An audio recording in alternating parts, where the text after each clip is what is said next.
शहरातील ठळक घडामोडी पाहण्यासाठी व्हिजन न्यूज चॅनलला सबस्क्राइब करा आणि बेल आयकॉन प्रेस करा। ताकद सत्यता दाखवण्याची व्हिजन न्यूज, निर्भीड, निपक्ष, निस्वार्थ।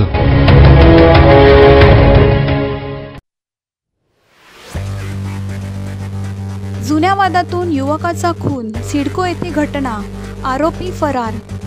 जुन्या भांडणाची कुरापत काढून सिडको येथे एका युवकावर 3 ते 4 जणांनी प्राणघातक हल्ला करून त्याचा खून केला।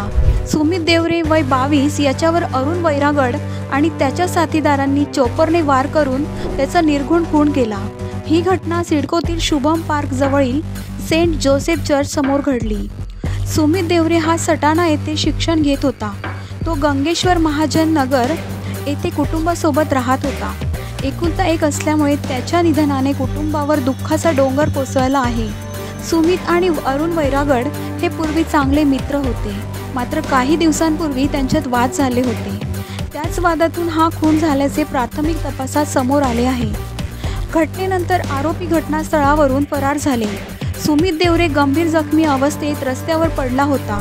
माहिती मिळताच पोलीस ठाण्याचे वरिष्ठ निरीक्षक राकेश हांडे यांनी तत्काळ घटनास्थळी धाव घेतली आणि स्वतः पुढाकार घेऊन सुमितला पोलीस गाडीतून जिल्हा रुग्णालयात दाखल केले, मात्र डॉक्टरांनी त्याला मृत घोषित केले। दरम्यान होळीच्या सणाच्या दिवशी घडलेल्या या घटनेमुळे परिसरात भीतीचे वातावरण पसरले आहे।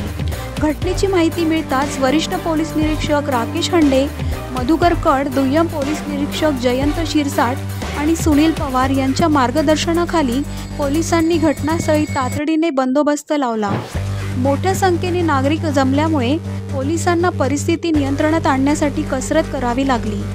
या प्रकरणी अरुण वैरागड याच्यासह अन्य 2 ते 3 जणांविरोधात गुन्हा दाखल करण्यात आला आहे। पोलिसांनी आरोपींच्या शोधासाठी विशेष पथके तैनात केली असून लवकरच त्यांना अटक केली जाईल असे पोलीस सूत्रांकडून सांगण्यात आले आहे। या घटनेमुळे सिडको परिसरात तणाव निर्माण झाला आहे। स्थानिक नागरिकांमध्ये भीतीचे वातावरण असून पोलिसांनी सुरक्षेच्या दृष्टिकोनातून गस्त वाढवली आहे। होळीच्या सणावर या हत्याकांडामुळे विरजण पडले आहे। पुढील तपास पोलीस करत आहेत।